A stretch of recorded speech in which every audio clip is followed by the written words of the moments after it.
نحمده ونصلي على رسوله الكريم اما بعد فقد قال الله تبارك وتعالى كما ورد في سورة الجاثية اعوذ بالله من الشيطان الرجيم بسم الله الرحمن الرحيم وإنه لعلم للساعة فلا تمترن بها واتبعوني هذا صراط مستقيم صدق اللہ العظیم رب اشرح لی صدری ویسر لی امری واحلل عقدۃ من لسانی یفقہوا قولی اللہم ربنا الہمنا رشدنا واعذنا من شرور انفسنا اللہم ارنا الحق حقا وارزقنا اتباعہ وارنا الباطل باطلا وارزقنا اجتنابہ آمین یا رب العالمین۔ قادیانیت سے متعلق ایک بحث کا آغاز ہو گیا تھا، کیونکہ ہمارے علم میں یہ آیا تھا کہ قادیانیوں نے خاص طور پر ماڈل ٹاؤن کو اپنا ایک مرکز اور اپنا اڈا بنانے کا فیصلہ کیا ہے، اور اس کا ہمیں تجربہ بھی حاصل ہو گیا۔ کچھ نوجوان اہل سنت کے نوجوان میرے پاس آئے تھے اور انہوں نے میری توجہ اس طرح منعطف کرائی کہ یہاں پر یہ اپنی جمعے کی نماز کے لیے اوپن گراؤنڈ استعمال کر رہے ہیں اور اس میں لگا لیتے ہیں پارٹیشن وغیرہ، اور بڑی یوں سمجھیے کہ بڑی مہم کے ساتھ دونوں طرف کی سڑکیں بند کر کے، اور جو بھی لوگ مسافر ہیں انہیں بھی دعوت دیتے ہیں کہ آئیں یہاں جمعہ پڑھیں، اور بعض لوگ مغالطے میں وہاں جمعہ پڑھ لیتے ہیں۔ تو اس کے حوالے سے انہوں نے کوشش کی کہ کچھ نہ کچھ اس سلسلے میں، کیونکہ انہوں نے مجھے لا کر قانون دکھایا۔ پاکستان میں جو قانون نافذ ہے وہ یہ ہے، چاہے یہ کہ وہ نافذ نہیں ہے بالفعل، لیکن ہے، قانون کی کتاب میں تو موجود ہے کہ قادیانی اپنے کوئی جو بھی ان کے نزدیک بھی ان کے مذہبی شاعر ہیں ان کو مسلمانوں کی شکل میں برملا علی الاعلان ادا نہیں کر سکتے، کیونکہ وہ تو دھوکہ دینی بات ہو گئی کہ لوگ سمجھیں گے یہ مسلمان ہی ہیں۔ اب جب انہیں، آپ کو معلوم ہے کہ ہماری پوری جو مرکزی اسمبلی تھی، نیشنل اسمبلی، اس کے فیصلے کے تحت قرار دیا گیا بالاتفاق کہ قادیانی غیر مسلم ہے، دائرہ اسلام سے خارج ہے۔ یہ تو فیصلہ ہوا پارلیمنٹ کا اس بڑے پیمانے، بعد میں پھر ضیاء الحق صاحب کے زمانے میں، یہ تو ہوا تھا آپ کو معلوم ہے بھٹو کے زمانے میں، تو ضیاء الحق صاحب کے زمانے میں اسی کی گویا کہ فردر سٹیپ کے طور پر یہ بات طے کی گئی اور قانون بنا دیا گیا کہ وہ اپنی مسجد کو مسجد نہیں کہہ سکتے اور مسجد کی صورت پر نہیں بنا سکتے کہ گزرنے والے کو یہ خیال ہو کہ یہ مسجد ہے۔ اسی طرح وہ اگر کوئی اسلامی شاعر کا ارتکاب کریں گے علی الاعلان تو بھی یہ قابل تعزیر ہے، جرم ہے۔ وہ اپنے کئی احاطوں کے اندر، اپنے گھروں کے اندر جو چاہیں کریں، لیکن کھلے میدان میں آ کر جو شاعر اسلامی باہر، ان لوگوں نے سب کچھ اڈاپٹ تو کر رکھا ہے۔ سب سے بڑی بات تو وہ ہے کہ انہوں نے ایک جھوٹے نبی کا اقرار کیا ہے کہ وہ نبی ہے، اس نے ہمارے درمیان فصیل حائی کر دی ہے۔ اب جو اس کو مانتے ہیں ان کے نزدیک ہم کافر ہیں۔ آپ کو معلوم ہے کہ یہ میں بیان کر چکا ہوں کہ حالانکہ قائد اعظم کا کتنا بڑا احسان تھا کہ چودھری ظفر اللہ خان کو انہوں نے فارن منسٹر بنایا پاکستان کا، لیکن جب ان کا انتقال ہوا ہے قائد اعظم کا تو اس کی جنازے کی نماز میں شریک نہیں ہوا، وہ شخص موجود رہا۔ جو دوسرے ممالک کے سفراء آئے ہوئے تھے، ظاہر بات ہے وہ مسلمان تو نہیں تھے، کوئی عیسائی تھے یا کوئی اور تھے، ہندو تھے، بدھ تھے، جو بھی تھے۔ اب چونکہ قائد اعظم کا انتقال تھا ایک مملکت کے صدر کا، تو وہ لوگ سبھی موجود تھے، لیکن ظاہر ہے کہ وہ نماز میں شریک نہیں ہوئے، وہ مسلمان تو نہیں تھے۔ ان کے ساتھ کھڑا رہا یہ شخص، اس نے یہ بات، اور جب اس سے پوچھا گیا کہ تم شریک کیوں نہیں ہو تو اس نے کہا دیکھو بھائی، مجھے یا تو مسلمان سلطنت کا کافر وزیر سمجھ لو یا کافر سلطنت کا مسلمان وزیر سمجھ لو۔ میرے نزدیک یہ کافر سلطنت ہے، میں اس کا مسلمان وزیر ہوں چونکہ میں قادیانی ہوں۔ اب تمہارے نزدیک یہ اسلامی مملکت ہے تو میں کافر ہوں، پھر میں اس کی نماز کیسے پڑھوں؟ تو بہرحال ان چیزوں کی وجہ سے جو دھوکہ دینے والا معاملہ ہو گیا، ورنہ کوئی اور لوگ ہوں یہاں پہ، ہمیں ان سے تعارض نہیں ہے۔ عیسائی بھی ہیں، اپنی تبلیغ کرتے ہیں، کوئی خلاف ان کے رد عمل نہیں ہوتا، الا یہ کہ کہیں یہ واقعہ پیش آ جائے یا کوئی یعنی خام خواہ کو شوشہ کوئی شرارتی لوگ اٹھا دیں کہ انہوں نے قرآن کی یہ جو ہے بے حرمتی کی ہے، تو یہ تو پھر تحقیق سے معلوم ہو سکتا ہے کہ واقعتاً کی تھی کہ نہیں کی تھی۔ لیکن ایک وقت میں جو اس پر تو ان کا احتجاج ہوتا ہے، لیکن یہ کہ ان کے جو ہے چرچ ہے ان کی ساری اور تبلیغ ان کی ہو رہی ہے اور بڑھ بھی رہی ہے تعداد ان کی، لیکن اس کے خلاف کوئی رد عمل تو ہمارے یہاں نہیں۔ تو یہ ہے اصل میں وہ بات۔ تو اس پر جو گفتگو شروع ہوئی تھی میں آج اس کی تکمیل کرنے جا رہا ہوں۔ حضرت عیسیٰ علیہ السلام کی دوبارہ آمد کا تعلق ہے، اس کے ضمن میں قرآن مجید میں جو نص قطعی ہے وہ نص قطعی یہ ہے اِنَّهُ لَعِلْمٌ لِلسَّاعَةِ فَلَا تَمْتَرُنَّ بِهَا۔ حضرت عیسیٰ کا ذکر ہوا ہے سورہ جاسیہ میں، اور وہاں فرمایا گیا ہے کہ یہ عیسیٰ کا دوبارہ آنا قیامت کی علامت ہوگا، یعنی کہ اب قیامت بالکل قریب آ گئی ہے۔ اِنَّهُ لَعِلْمٌ لِلسَّاعَةِ، علم حاصل ہوگا ان کی دوبارہ آمد پر کہ اب قیامت جو ہے وہ سر پر آ گئی ہے۔ اچھا، اس کے ایک اور جو ہے ذرا بالواسطہ دلائل جو قرآن مجید میں آئے ہیں، ایک ان میں سے یہ ہے کہ سورہ آل عمران میں جہاں حضرت مریم کو بشارت دے رہا تھا فرشتہ کہ آپ کے ہاں ایک بیٹا ہوگا، وہ بڑی حیران تھی کہ میرے ہاں کیسے بیٹا ہو جائے گا، ماں کن تو بغیہ، میں تو کوئی بدکار عورت تو نہیں ہوں، نہ میری کوئی شادی ہوئی ہے ابھی۔ تو اس میں جو باتیں بیان کی تھی فرشتے نے، وہ جو بیٹا ہوگا اس کی کیا شان ہوگی، اس میں یہ الفاظ بھی آتے ہیں وَيُكَلِّمُ النَّاسَ فِي الْمَهْدِ وَكَهْلًا، وہ باتیں کرے گا، لوگوں سے گفتگو کرے گا جبکہ وہ پنگھوڑے میں ہوگا، بچہ ہوگا، گود میں ہوگا، اور کہل کے وقت، کہل کہتے ہیں جب آدمی عمر میں جو ہے 40-45 کا کسی بھی اوپر ہو جائے، آپ پہلے طفل کہتے ہیں پھر جوان کہتے ہیں، عربی زبان میں شاب کا لفظ آتا ہے، بہت جوان، بڑی اچھی صحت میں ہے، اس کے بعد پھر ظاہر بات ہے ڈھلوان شروع ہوتی ہے، یہ کہل ہے۔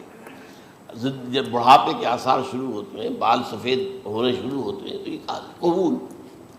اب سوال یہ ہے اس گھوڑے میں بات کر دیں، یہ تو معجزہ ہے، لہذا اس کا ذکر یہاں پر مناسب ہے۔ یہ بڑے ہو کر بات کرنے کی کیا ضرورت تھی کہنے کی، وہ تو سبھی کرتے ہیں انسان، یہ اسی لیے کہ معلوم ہو کہ کہولت بھی انہیں آئے گی یار، حالانکہ آپ کو معلوم ہے سب مانتے ہیں، عیسائی بھی مانتے ہیں، سب مانتے ہیں، 33 برس کی عمر میں انہیں اٹھا لیا گیا، اس دور میں تو کہولت آئی نہیں، اس لیے قرآن ذکر کر رہا ہے۔ اور یہ بات جو ہے دوسری مرتبہ آئی ہے یہ سورہ المائدہ میں آیت نمبر 110 وَتُكَلِّمُ النَّاسَ فِي الْمَهْدِ وَكَهْلًا، صرف یہ ضمیر کا فرق ہے، وَيُكَلِّمُ النَّاسَ فِي الْمَهْدِ وَكَهْلًا اور وَتُكَلِّمُ النَّاسَ فِي الْمَهْدِ وَكَهْلًا، یہ ہے جب قیامت کے دن اللہ تعالیٰ حضرت عیسیٰ سے سوال کریں گے، اے عیسیٰ ابن مریم، کیا تم نے میری اجازت سے اور میری تائید سے یہ معجزے نہیں دکھائے، یہ معجزے نہیں دکھائے، میں نے تم پر یہ فضل نہیں کیا؟ اور یہ گویا کہ بالواسطہ عیسیٰ کے ماننے والوں سے خطاب ہے کہ اللہ تعالیٰ کے کتنے بڑے بڑے احسان ہوئے، اور اسی میں تم بات کرتے تھے لوگوں سے پنگھوڑے کے اندر بھی اور کہولت کی عمر میں بھی، تو یہ کہولت کی عمر کب آئی؟ حضرت عیسیٰ علیہ السلام۔ تو اس کے بغیر تو ممکن ہی نہیں ہے کہ وہ دوبارہ دنیا میں آئیں، پھر ان کے اوپر وہ عمر آئے اور اس عمر کے اندر بھی وہ بات کریں گے۔ تو یہ میرے نزدیک قرآن مجید کے اندر دلائل ہیں اس چیز کے کہ حضرت عیسیٰ علیہ السلام کی دوبارہ جو ہے آمد ہوگی۔ اب اس ضمن میں چاہتا ہوں کہ آج خاص طور پر جو الساعہ کی اور جو علامتیں قرآن میں آئی ہیں، یہ ضمنی مضمون ہو جائے گا، لیکن بہرحال یہ بھی ایک معلوماتی مضمون ہے کہ ایک تو یہ قیامت کی بڑی نشانیوں میں سے حضرت عیسیٰ کا دوبارہ آنا، اور کیا کیا جو ہے باتیں بیان ہوئی ہیں وہ ذرا غور سے سن لیجیے۔ پہلی بات میں نے ہلکا سا حوالہ دیا تھا، ہم تو ایک لفظ قیامت بولتے ہیں، وہ قیامت جو ہے اتنا ہمارے نزدیک جامع لفظ ہے کہ جس میں وہ بھی جو زلزلۃ الساعہ آئے گا وہ بھی ہے، پھر جو نفخ روح نفخ ساق ہوگا وہ بھی ہے، لیکن قرآن مجید سے معلوم ہوتا ہے کہ یہ الساعہ ہے، وہ گھڑی جس دن کے یہاں قیامت برپا ہوگی، زلزلہ آئے گا، شدید ترین حالات آئیں گے، فوری طور پر تمام انسان مر نہیں جائیں گے۔ جو ہے اس کا نقشہ جو کھینچا گیا ہے، یا ایھا الناس اتقوا ربکم ان زلزلۃ الساعۃ شیء عظیم یوم ترونها تذہل کل مرضعۃ عما ارضعت وتضع کل ذات حمل حملها وتری الناس سکارى وما هم بسکارى ولکن عذاب اللہ شدید. اے لوگوں ڈرو، اللہ کا تقوی اختیار کرو، اس لیے کہ قیامت کا زلزلہ بہت سخت شے ہے، بہت بھاری ہے. ان زلزلۃ الساعۃ شیء عظیم. جب پہاڑ چل رہے ہوں گے اور جو ہے انسان جو ہیں گے وہ جس طرح پروانے ہوتے ہیں، پتنگے ہوتے ہیں، ایسے اڑ رہے ہوں گے انسان. اور اس میں یہ بھی حال ہوگا کہ لوگ جو ہے ہر جو دودھ پلانے والی ہے وہ اپنے بچے کو بھول جائے گی. ظاہر بات ہے کہ اپنی پڑی ہوئی ہے مصیبت. حالانکہ سب سے زیادہ محبوب ترین شے دنیا میں اس سے اونچی محبت نہیں ہو سکتی جو ماں کو اپنے دودھ پیتے بچے سے ہوتی ہے. انہیں بھول جائے. تذہل کل مرضعۃ عما ارضعت. اور تمہیں ایسا محسوس ہوگا کہ لوگ کسی نشے کی کیفیت میں ہیں، یعنی وہ بدحواش ہیں، بدحواس ہو گئے، لیکن یہ کہ وما ہم بسکارى، اور وہ مدہوش نہیں ہوں گے. ولکن عذاب اللہ شدید. تو یہ ہے زلزلۃ الساعہ، وہ ایک خاص وقت جو ہے، ایک خاص گھڑی جس میں کہ یہ ہونا ہے. اس کے علاوہ قرآن مجید میں القارعہ القارعہ وما ادراک ما القارعہ یوم یکون الناس کالفراش المبثوث وتکون الجبال کالعہن المنفوش. اب یہ کیا ہے؟ یہ نقشہ ہے قیامت. یہ الساعہ، القارعہ الساعہ. اسی کے ساتھ قرآن میں آتا ہے الواقعہ اذا وقعت الواقعۃ لیس لوقعتها کاذبہ. تو یہ خافضۃ رافضہ، یہ الفاظ سورہ واقعہ میں ہے. اسی طریقے سے اور جو ہے الحاقہ ما الحاقہ وما ادراک ما الحاقہ، یہ تمام جو الفاظ قرآن مجید میں آئے ہیں یہ آئے ہیں الساعہ کے لیے، قیامت کے لیے نہیں. قیامت میں بعد میں بتاؤں گا آپ کو. چنانچہ 3 نفخے ہیں جو قرآن سے ثابت. نفخ فی الصور، اور اس نفخ فی الصور کا یہ عالم ہوگا یوم ینفخ فی الصور ففزع من فی السماوات ومن فی الارض الا من شاء اللہ. جس دن پھونکا جائے گا سور میں، اور اس وقت صورتحال یہ ہو جائے گی کہ جو بھی آسمانوں میں ہے، زمین میں ہے، سخت پریشانی اور سخت پشیمانی اور ایک طرح کے مرعوبیت اور خائف ہو کر رہ جائیں گے، الا ان کے کہ جن کو اللہ چاہے.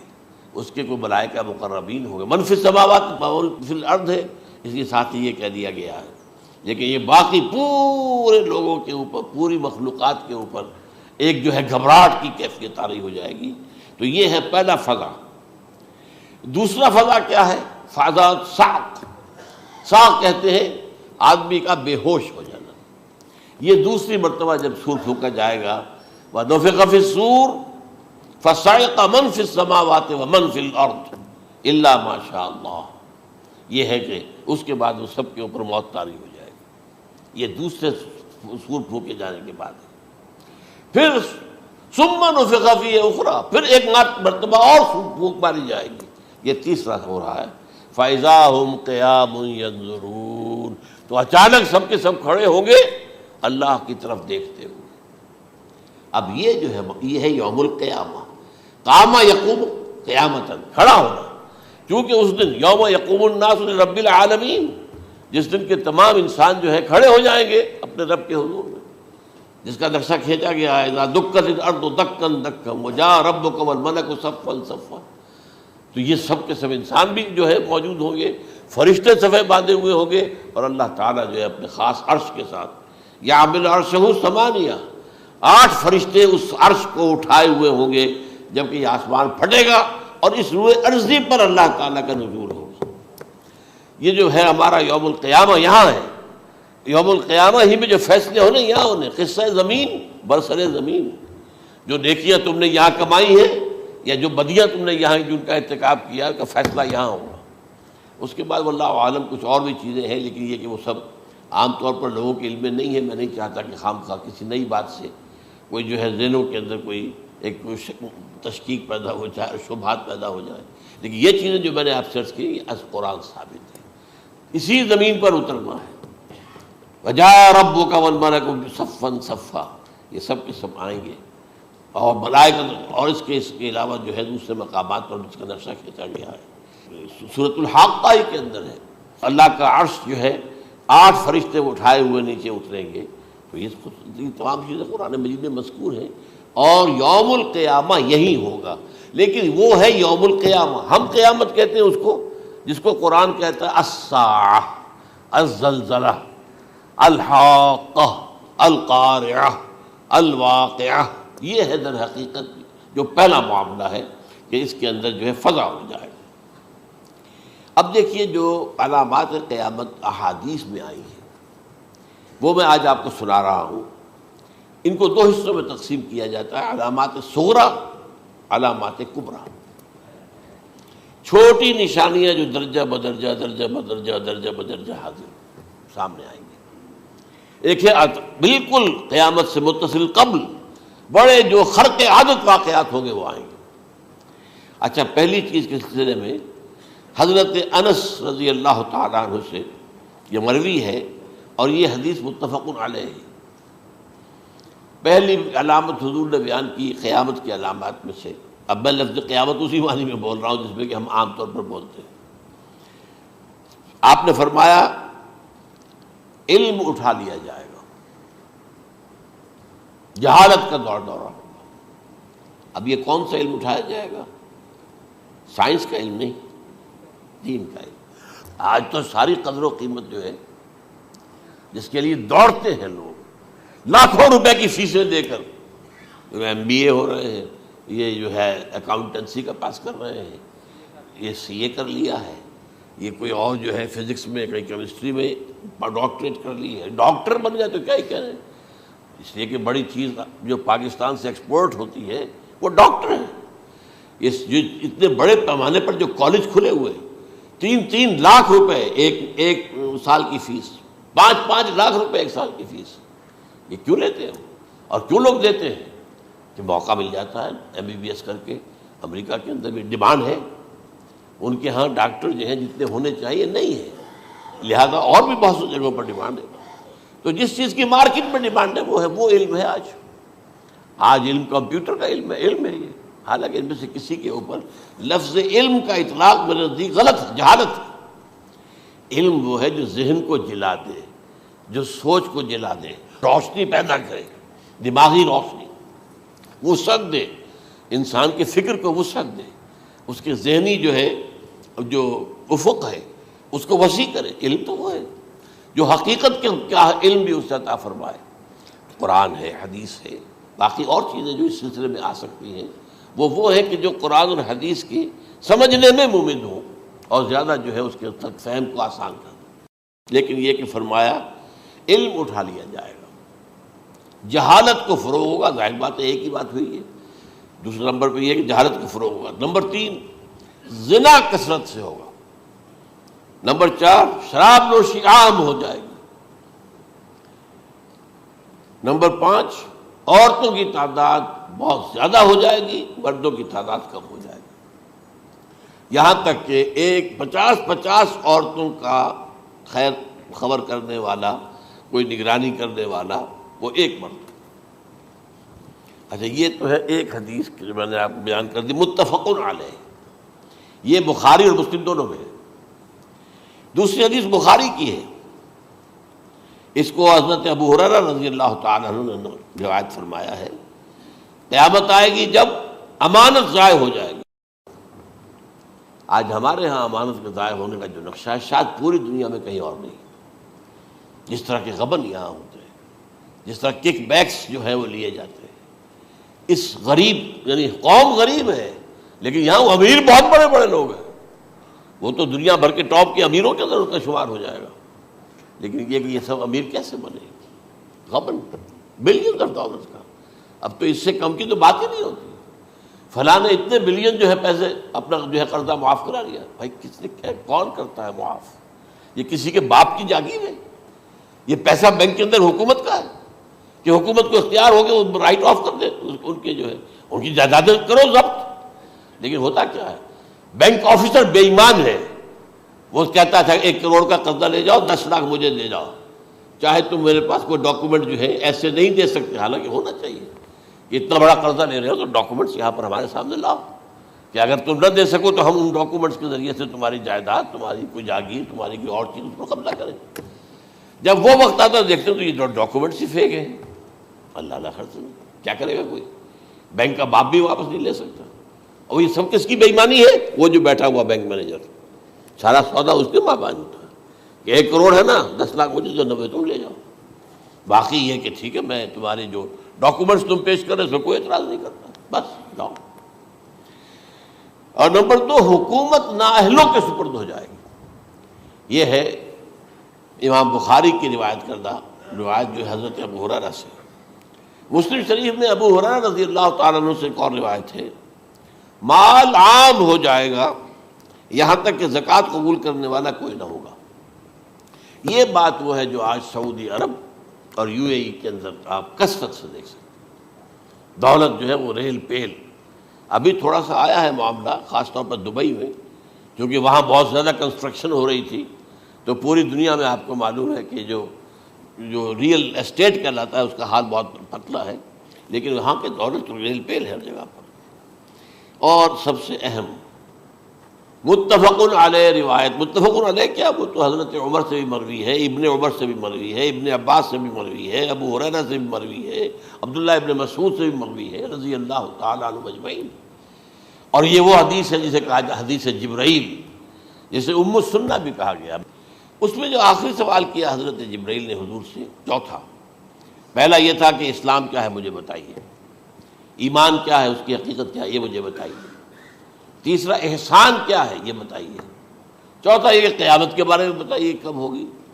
حضور نے فرمایا کہ اس کے بارے میں جس سے سوال کیا جا رہا ہے وہ اس سے زیادہ نہیں جانتا جو کہ سوال کر رہا ہے.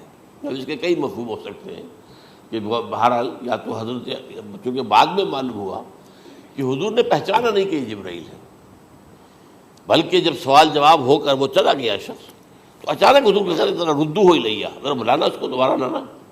اب جو دیکھا کہ وجود ہی نہیں اس کا، آسمان نے اس کو اچک لیا، زمین نے نگل لیا، کیا ہوا ہے؟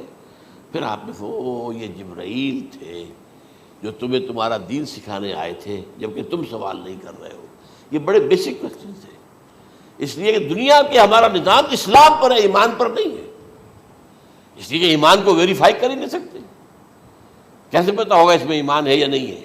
کوئی آلہ نہیں ہے، کوئی الیکٹروکارڈیوگرام ابھی تک ایسا نہیں ہے، کوئی جو ہے اور جو طریقے چل رہے ہیں وہ تو ان کے ذریعے سے یہ تو نہیں معلوم ہو سکتا ایمان ہے کہ نہیں. لہذا یہاں کا سارا نظام اسلام پر ہے، شہادت اللہ الہ الا اللہ وان محمد رسول اللہ. پھر ایک نظام بنا دیا، وہ اقام الصلاۃ و ایتاء الزکوٰۃ و صوم رمضان و حج البیت. اس میں بھی یہ ہے کہ اگر کوئی نماز کو نہیں مانتا تو کافر ہوگا، لیکن نماز پڑھتا نہیں ہے تو کافر نہیں ہے، فاسق ہے، فاجر ہے، گناہ گار ہے، کمزور مسلمان ہے. اس طرح زکوٰۃ کا منکر ہو جائے گا تو وہ کافر ہوگا، لیکن زکوٰۃ دے نہیں رہا ہے تو یہ گویا کہ گناہ گاری ہے، کمزوری ہے. تو اس حوالے سے نوٹ کر دیجئے کہ یہاں کا دنیا کا سارا اسلامی نظام اور سارا کانسٹیٹیوشنل اور لیگل سسٹم جو ہے اسلام کا وہ اقرار باللسان پر ہے. ایمان ہے وہ کہ جس کی بنیاد پر وہاں فیصلے ہوں گے. یہاں کوئی شخص مسلمانوں کا بڑا لیڈر ہے، بڑا علامہ ہے، بڑی اس کی قدر و منزلت ہے، اس کے ہاتھ چومے جا رہے ہیں، پاؤں چومے جا رہے ہیں، ہو سکتا ہے وہاں کہا جائے دفع ہو جاؤ، تمہارے دل میں ایمان نہیں تھا، تم نے یہ سب کچھ کیا تھا اس لیے کہ کہا جائے کہ بڑے عالم ہو، اور یہ کہا جا چکا فقط قیل. اب یہاں کچھ نہیں ہے تمہارے پاس. پھر فرشتوں کو حکم ہوگا کہ اس کو گھسیٹتے ہوئے جہنم میں ڈال دیں. 3 باتیں بیان کی آپ نے. یہی حشر اس کا ہوگا مالدار کا. اللہ پوچھے گا میں نے تمہیں بہت مال دیا، تم نے کیا کیا؟ وہ کچھ گنوانا شروع کرے گا، اللہ فرمائے گا جھوٹ بول رہا، قذبت، تم نے یہ خیرات و صدقات اس لیے کیے تھے کہ تمہاری سخاوت کے ڈنکے بج جائے، تعریفیں کی جائے. وہ کی جا چکی ہے، دنیا میں ڈنکا بج گیا. یہاں کچھ نہیں تھا، وہ نیت دل میں کچھ اور تھی تمہارے. میں لیس البر ان تولوا وجوہکم والا قرآن مجید کا سبق ہمارا منتخب نصاب کا نمبر 2 بڑی تفصیل سے بیان کیا. یہی معاملہ ہوگا اس عالم کا. اللہ فرمائے گا میں نے تمہیں علم دیا، تم نہیں. وہ کہے گا میں نے علم پھیلایا لوگوں میں ہدایت کی. کوئی جھوٹ بول رہے ہیں، تم نے تو صرف اس لیے کیا تھا، تمہاری نیت یہ تھی کہ بڑا عالم شخص ہے، بڑا فاضل شخص ہے. تو یہ سب کہا جا چکا. تو وہاں کا معاملہ جو ہے وہ اسلام پر نہیں ہے. یا آپ دکھائیں گے دیکھیے یہ میرا آئیڈینٹی کارڈ، اس پہ اسلام میرا مذہب لکھا ہوا ہے، یا یہ میرا پاسپورٹ ہے. آئیڈینٹیفیکیشن کے لیے دنیا میں عام طور پر یہ چیزیں ہوتی ہیں. کوئی تعلق نہیں. آخرت کا معاملہ کسی اور شے پر ہے. وہ تو ایمان دل میں ہے اور تمہارے تمام جو حرکات ہیں، اعمال ہیں، ان سب کے اندر جب تک کہ اصل جو قوت متحرکہ ہے وہ اللہ کی محبت نہ بن جائے، اخلاص للہ، بحب اللہ للہ، اور یہ کہ یہ تمام چیزیں جیسا کہ فرمایا، ایک حدیث بڑی پیاری ہے، ایمان کی تکمیل کی علامت کیا ہے؟ فرمایا من احب للہ وابغض للہ ومنع للہ واعطى للہ فقد استکمل الایمان۔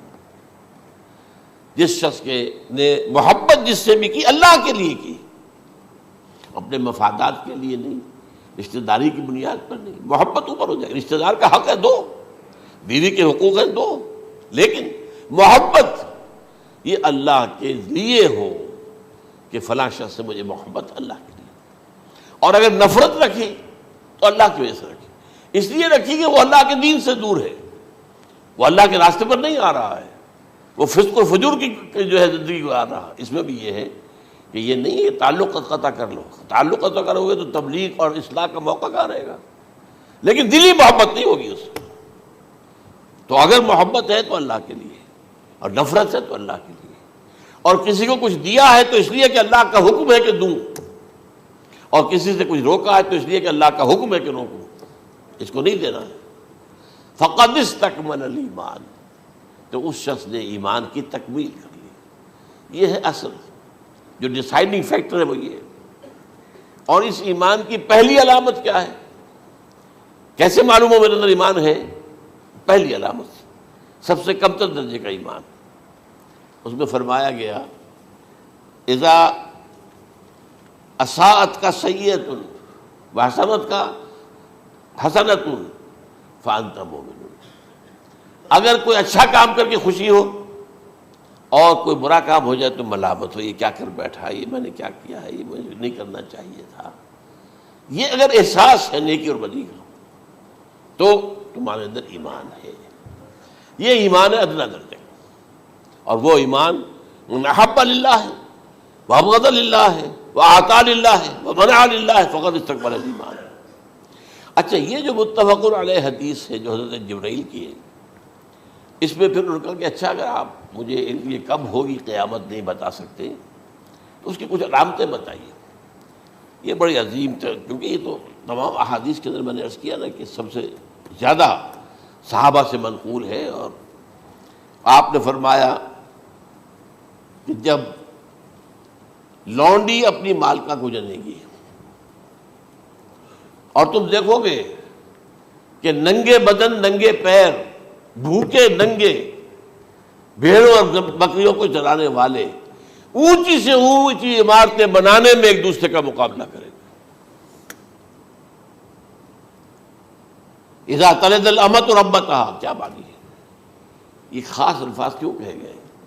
اولاد والدین کے سامنے دب کر رہتی تھی، کبھی سینہ تان کر بات نہیں کرتے تھے، ٹھیک ہے کوئی بات آپ مان نہیں سکتے، ابا جان یہ بات تو میں نہیں کر سکتا، یا فرض کیجئے کہ وہ آپ کو کسی نیکی سے روک رہے ہیں، کہ دینی کام سے روک رہے ہیں، ابا جان یہ تو میں نہیں کروں گا، یہ تو دین کا فرض ہے، یہ کہیں آپ اور ڈٹ کر کہیں اور جمیں اس پر، لیکن یہ کہ کوئی سرکشی کا انداز نہ ہو، ایسا نہ ہو کہ اپنے جناب سینے کو تان کر کے کھڑے ہو جائے، میں نہیں کروں گا، یہ نہیں، یہ غلط ہو جائے۔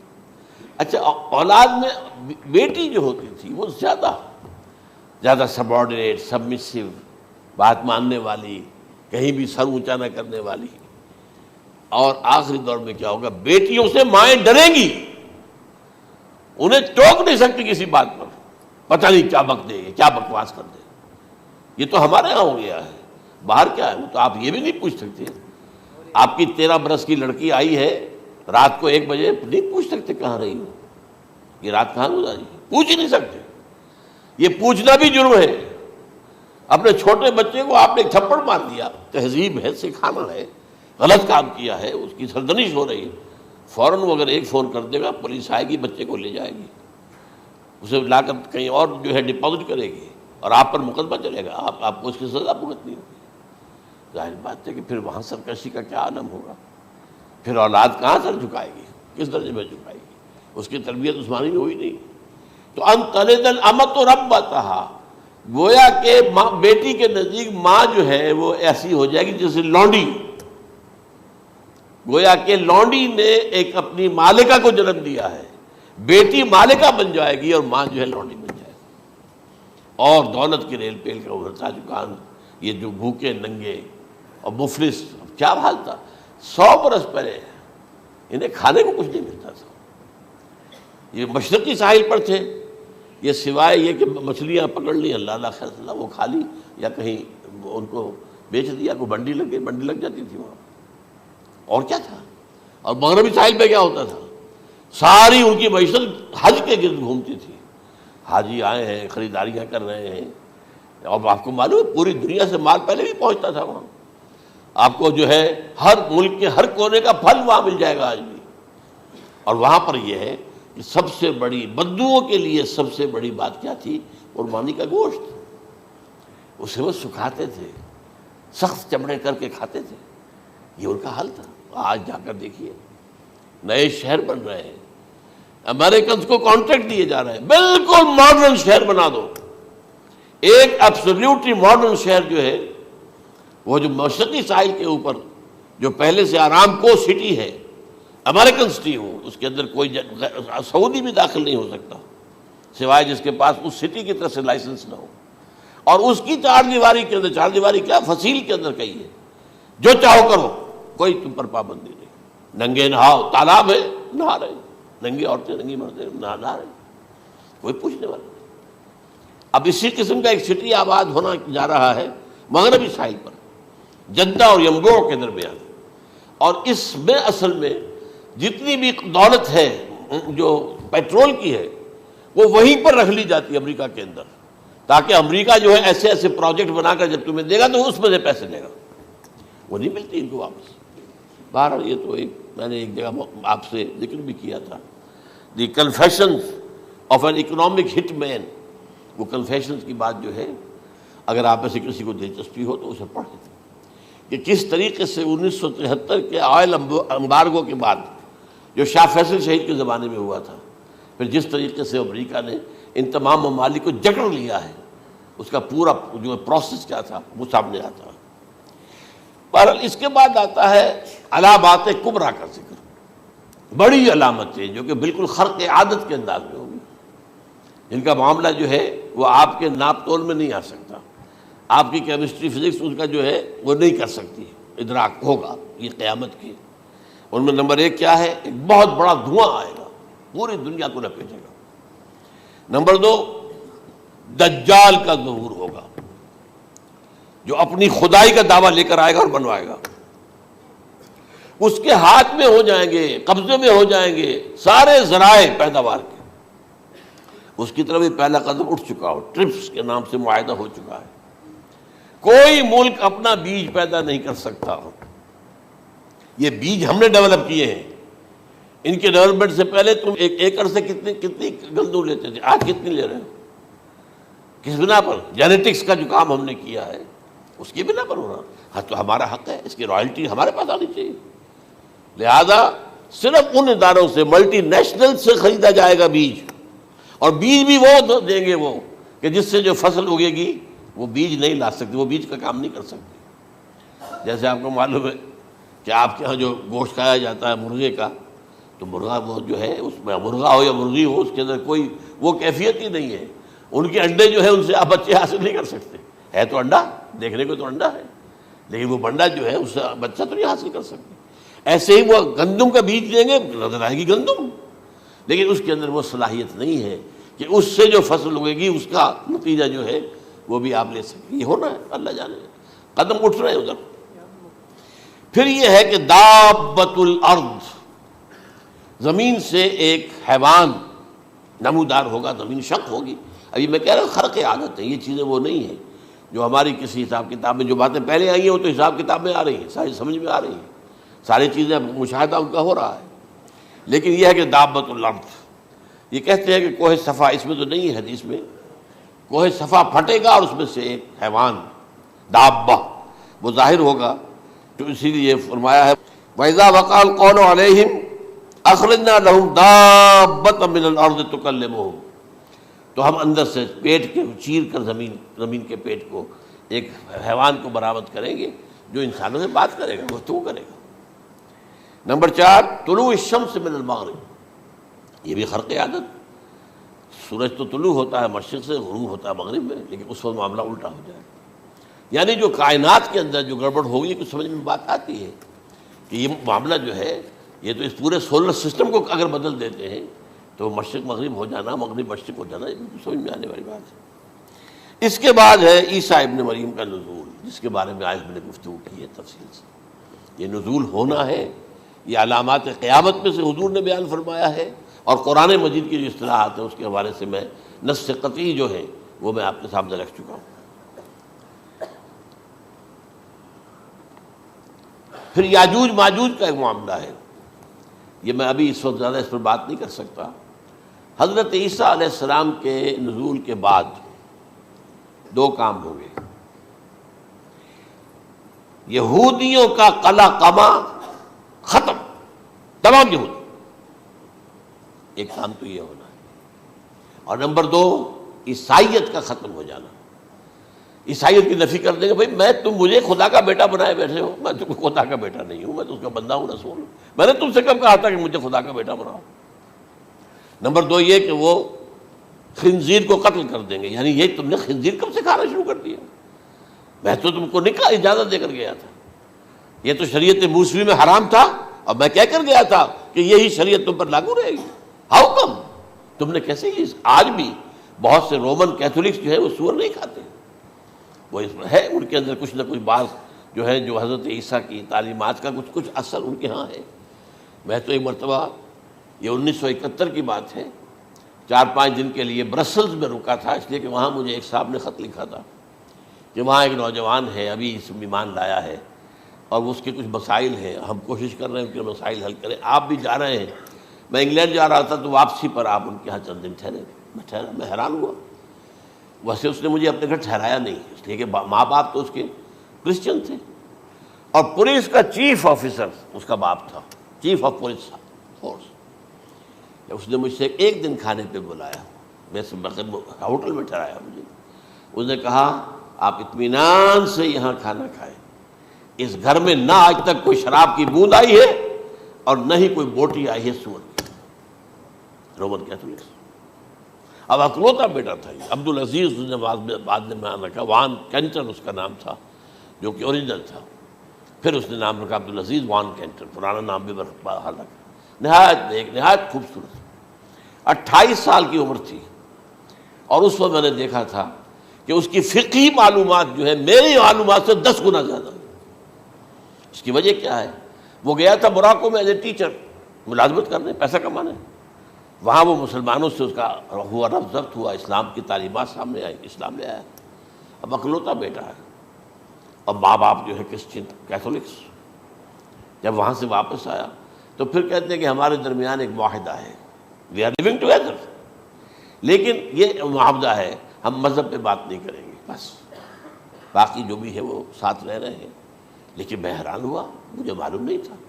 اچھا، اس کے بعد اس نے جب اسلام کا فیصلہ کیا تو اس کے سامنے سوال آیا کون سی فقہ اختیار کروں، تو اس نے بڑی جو ہے تھورو اسٹڈی کی ہے تمام فقہوں کی، کمپیریٹو اسٹڈی، ان کو کرنے کے بعد پھر فائنل فیصلہ اس کا یہ تھا کہ حنبلی فقہ میں اختیار کروں گا۔ 4 فقہوں میں سب سے لیٹسٹ حنبلی ہے، یعنی حنفی نمبر 1، پھر مالکی نمبر 2، پھر اس کے بعد شافعی نمبر 3، پھر یہ امام احمد ابن حنبل ہے۔ اور امام احمد ابن حنبل کے زمانے تک احادیث بہت بڑے پیمانے پر جمع ہو چکی تھی، جبکہ ابھی حضرت امام ابو حنیفہ کے زمانے میں کوئی اتنا زیادہ جو ہے حدیث کا بھی ذخیرہ نہیں بنا تھا۔ اسی پر تو لوگ حیران ہوتے ہیں کہ زیادہ حدیث امام ابو حنیفہ کے علم میں نہیں تھی، لیکن مجال ہے کہ ان کا کوئی فتویٰ جو ہے کتاب و حدیث کے، کتاب اور سنت کے خلاف ہو۔ اگرچہ انہوں نے صاف کہا کہ اگر تم پاؤ کوئی ایسی سچی حدیث، پختہ حدیث جو میری کسی رائے کے خلاف ہو تو میری رائے کو دیوار پر دے مارنا اور اس صحیح حدیث کا پیروی کرنا۔ لیکن ویسے اس کے بعد یہ کمال یہ ہے کہ بہت ہی کوئی شاذ معاملہ ہے کہ جس میں ان کا کوئی فتویٰ وہ کتاب و سنت کے منافی ہو یا سنت کے منافی ہو. کتاب پہ تو سوال پیدا نہیں ہوتا، کتاب تو ساری ان کے سامنے موجود تھی. اس کے بعد یہ ہے کہ یاجوج ماجوج، اصل میں بتا رہا تھا آپ کو کہ جب عیسائیت بھی ختم ہو گئی، یہود ویسے ختم ہو گئے، استیصال ہو گیا، جڑ کٹ گئی، اب عیسائیت گویا کہ اسلام میں ضم ہو گئی. عیسائیت مذہب ختم، یہودی خود ختم. اب یہ طاقت کتنی ہو جائے گی؟ تقریباً 2/3 دنیا آ گئی. تمام اب عیسائی 2 ارب کے قریب ہیں، 1 ارب 90 کروڑ ہوں گے، یا مسلمان بھی 1 کروڑ 50-60 لاکھ ہیں. دونوں کو جوڑ لیجیے کتنے ہو گئے؟ 6 ارب کل آبادی ہے. لیکن اس کے بعد آتا ہے یاجوج ماجوج کا خروج. یہ یاجوج ماجوج میرے نزدیک چائنا اور رشیا ہے. ان کی مجموعی طاقت اتنی ہوگی، اور یہ اس طرح آئیں گے ہر اونچائی پر سے اترتے ہوئے، پھسلتے ہوئے. جیسے 1962 میں جب وار ہوئی تھی بٹوین چائنا اینڈ انڈیا 1962 میں، تو وہ اس وقت کا نقشہ مجھے آج بھی اخبارات میں پڑھتا تھا تو یاد، waves after waves of Chinese soldiers were coming down the slopes of Himalayas. یہ تو وہ ہے نا جن کی تعداد کا کوئی حساب نہیں ہے. اور رشیا اور یہ مل کر جو ہے، میرا اندازہ یہ ہے کہ جب پہلے ملحمۃ العظمیٰ ہوگی وہ عیسائیوں اور مسلمانوں کے درمیان، اس وقت یہ دونوں پاورز نیوٹرل رہیں گی. لیکن غالباً یہ بات طے کر لیں گی کہ ویپنز آف ورلڈ جو ہے ماس ڈسٹرکشن، یہ استعمال مت کرنا. اگر یہ ویپنز آف ماس ڈسٹرکشن استعمال کرو گے تو ہم میدان میں آ جائیں گے. اس میں وہ جنگ جب ہو چکے گی، پھر حضرت عیسیٰ کو فتح حاصل ہو جائے گی، اور پھر یہ کہ یہودیت ختم ہو جائے گی، عیسائیت بطور مذہب ختم ہو کر اسلام میں ضم ہو جائے گا. پھر وہ 40 برس کا عہد حکومت ہے حضرت عیسیٰ علیہ السلام. لیکن جب یہ فتح ہو جائے گی ان پر، اب یاجوج ماجوج آئیں گے، اور اتنی تعداد میں آئیں گے کہ بحیرہ طبریہ جو ہے اس کا سارا پانی پی جائیں گے. یہ تو اگر آپ کو کبھی اندازہ ہو یا کوئی آپ جانیں ان لوگوں کو جو ان چینیوں سے واقف ہیں، وہ کہتے ہیں زمین پر ہلتی ہوئی کوئی چیزوں سے وہ چھوڑ کے کھا جائیں گے. جہاں وہ جاتے ہیں ایز اے لیبرر، وہاں کے جو سارے کتے ہیں ختم، ساری بلیاں ختم، ہر شے، وہ جو سانپ کھاتے ہیں، ہر چیز کھاتے ہیں. اور یہ تمام ایسٹرن کنٹریز کے اندر ہوتا ہے. بڑی ڈیلیشس ڈشز ہیں یہ سانپ وغیرہ وغیرہ. اور یہ جس طرح کھا جائے، پانی پیا، ایک قطرہ نہیں رہے گا اس پر. تو پھر جو ہے اللہ تعالیٰ اس وقت جو ہے اس میں ایک ایسی بیماری پیدا کرے گا، یہ سب مر جائے. یہ معجزے سے ہوگا. یعنی ان کے اوپر فتح جو ہے وہ عام لڑائی کے ذریعے سے نہیں ہوگی، بلکہ اس کے اوپر فتح جو ہوگی وہ اللہ تعالیٰ سے بوجھ، ایک بیماری پیدا ہوگی، سب مر جائے گا. اور اس کے بعد اللہ تعالیٰ ایسے پرندے بھیجے گا بڑی لمبی لمبی گردنوں والے، وہ ان سب کو کھا جائیں گے. جیسے ہمارے ہاں گدھ ہوتے ہیں، وہ ان کو صاف کر دیں گے. ورنہ تو یہ ہے کہ پوری دنیا کے اندر جو بدبو اور جو پیدا ہوتا معاملہ اس سے، تو اس نوع انسانی کی بقا ممکن نہیں تھی. ان کے خاتمے کے بعد پھر یہ ہوگا کہ حکومت اسلامی جو ہے پوری دنیا میں حضرت مسیح علیہ السلام کی ہوگی. 45 برس وہ رہیں گے. اسی میں وہ کہلن بھی آ جائے گا، وہ فی المہد و کہلن جو میں نے شروع میں بیان کیا تھا. اسی میں پھر یہ ہے کہ وہ شادی بھی کریں گے، ان کی اولاد بھی ہوگی، اور پھر ان کا انتقال ہوگا تو حضرت حضور صلی اللہ علیہ وسلم کے حجرے میں، وہیں پر جہاں حضور اور ابو بکر اور عمر رضی اللہ تعالیٰ عنہم دفن ہیں، وہیں پہ ان کو دفن کیا جائے گا. اور قیامت کے دن حضور فرماتے ہیں کہ میں اور یہ تینوں ساتھ نکلیں گے. تو یہ ہے حالات و واقعات. بہرحال اس میں یہ ہے کہ یہ نوٹ کر لیجئے کہ جہاں تک ہمارے ہاں آج کل کا معاملہ ہے، میرے نزدیک میں یہ کہنے پر مجبور ہوں، جو رفع و نزول مسیح کو نہیں مانتا وہ کم سے کم منکر حدیث ضرور ہے. میں اس سے کم کا فتویٰ نہیں دے سکتا. اب یہ ہے کہ جو لوگ مہدی کو نہیں مانتے ان کا معاملہ میں مختلف سمجھتا ہوں. چند منٹ لے رہا ہوں آپ کے، اور اس لیے کہ ان کی حدیثیں صحیحین میں نہیں ہیں، بخاری مسلم میں نہیں. اور یہ کہ بہرحال ان کا معاملہ جو ہے وہ ایسا نہیں ہے حضرت عیسیٰ کا. حضرت عیسیٰ کے آنے کا جو کچھ ہوگا وہ تو میں نے آپ کے سامنے بیان کر دیا. لیکن یہ ہے کہ حضرت مہدی ہمارے نزدیک اس میں خرق عادت کوئی ہے ہی نہیں. جیسے ہر صدی کے مجدد ہوتے ہیں، آخری صدی کے مجدد وہ ہوں گے، اور میرے نزدیک یہی آخری صدی ہے، اور اسی میں حضرت مہدی کا ظہور ہو جانا. سعودی عرب میں کوئی خانہ جنگی ہوگی کسی بادشاہ کے انتقال پر، اور پھر اس وقت یہ ظاہر ہوں گے، اس وقت ملک کے حالات کو سنبھالنے کے لیے لوگ ان کو زبردستی نکالیں گے، چھپے ہوئے ہوں گے ایک گھر میں۔ یہ حضرت ام سلمہ رضی اللہ تعالی عنہ کی روایت ہے کہ ایک بادشاہ کے انتقال پر یہ خانہ جنگی ہو جائے گی، اور ایک شخص مدینے سے بھاگ کر مکے میں چھپ جائے گا۔ یہ تو ہے ان کے الفاظ، میں توجیہ کر رہا ہوں۔ یہ لوگ ان کی طرف دیکھ رہے ہوں گے کہ یہ جو وقت آیا ہے فتنے کا ہماری قوم پر، ہمارے ملک پر، تو ان کی شخصیت ایسی ہے کہ یہ بیچ میں آئیں، صلح صفائی کرائیں، اور وہ جو ہے اس ذمہ داری سے بچ کر بھاگیں گے اور جا کر مکے میں چھپ جائیں گے۔ پھر لوگ انہیں تلاش کر کے نکالیں گے اور زبردستی ان کے ہاتھ پر بیعت کریں گے، ورنہ وہ اتنے بڑے منصب کو۔ اور پھر یہ بھی ہے، ایک حدیث میں آتا ہے یصلحُ فی لیلۃ واحدہ، ایک رات میں ان کی مکمل اصلاح کر دیں گے۔ یعنی اگر کوئی تھوڑا بہت نقص اور عیب کوئی ہوا بھی، کوئی کمی کوتاہی ہوئی بھی، تو اللہ تعالیٰ ایک رات میں اصلاح کروا دیں گے۔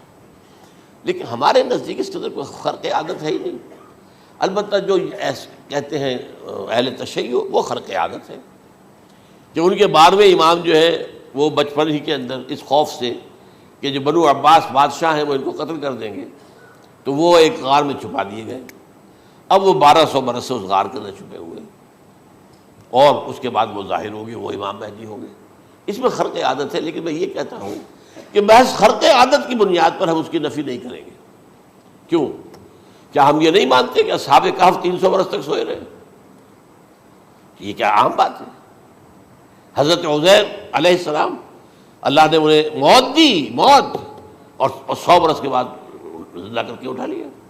تو خرق عادت حضرت عیسیٰ کو ہم اتنا بڑا خرق عادت مانتے ہیں کہ اٹھا کر آسمان پر، تیسرے آسمان کے اوپر ہیں، موجود ہیں، اب بھی ہیں۔ شب معراج میں تیسرے آسمان پر حضور کی ملاقات ان سے ہوئی۔ تو یہ خرق عادت کی بنیاد پر نفی نہیں ہم کرتے، ہو سکتا ہے، لیکن یہ کہ اس کے لیے ہمارے پاس کوئی دلیل نہیں، کوئی احادیث نہیں، کچھ نہیں، اس لیے ہم اس کو نہیں مانتے۔ البتہ خود وجود جو ہے حضرت مہدی کا، وہ کوئی عجیب بات نہیں ہے۔ وہ تو جیسے پہلے بھی آئے ہیں ہمارے مجددین، ایسے مجدد ہوں گے اور دین کو تازہ کر دیں گے۔ ایک صحیح اسلامی ریاست جو ہے وہ عرب میں قائم ہو جائے گی دوبارہ۔ حضور نے فرمایا وہ عدل اور انصاف سے عرب کو اسی طرح بھر دے گا جیسے کہ وہ اس سے پہلے ظلم اور جور اور زیادتیوں کے سے بھری ہوئی ہوگی۔ تو یہ کام ہوگا، یہ تو مجدد کا کام ہوتا ہی ہے اس حوالے سے۔ لیکن بہرحال میں نے پھر بھی کہا کہ اگر احادیث کی کمزوری کی وجہ سے کہ صحیح عین میں نہیں ہے، اگر کوئی شخص انکار کرے تو مجھے کوئی اعتراض نہیں ہے، ٹھیک ہے۔ لیکن جو حضرت عیسیٰ کے نفع سماوی اور حضرت عیسیٰ کے نزول کا انکار کرتا ہے، وہ کم سے کم، میں انہیں اور آگے کوئی فتویٰ نہیں دیتا کہ وہ کافر ہو گئے یا یہ ہو گئے یا وہ ہو گئے، لیکن منکر حدیث کے لائن میں تو وہ لازمت کھڑے ہو گئے، کیونکہ اتنی واضح اور پکی حدیثیں ہیں حضرت مسیح کے نزول کی، اور علامات قیامت میں جس طرح ان کا ذکر آتا ہے کہ اس سے انکار جو ہے وہ جب تک آپ پوری حدیث کے ذخیرے کا انکار نہ کریں اس وقت تک ممکن نہیں ہے۔ اقول قولی ھذا واستغفر اللہ لی ولکم ولسائر المسلمین والمسلمات۔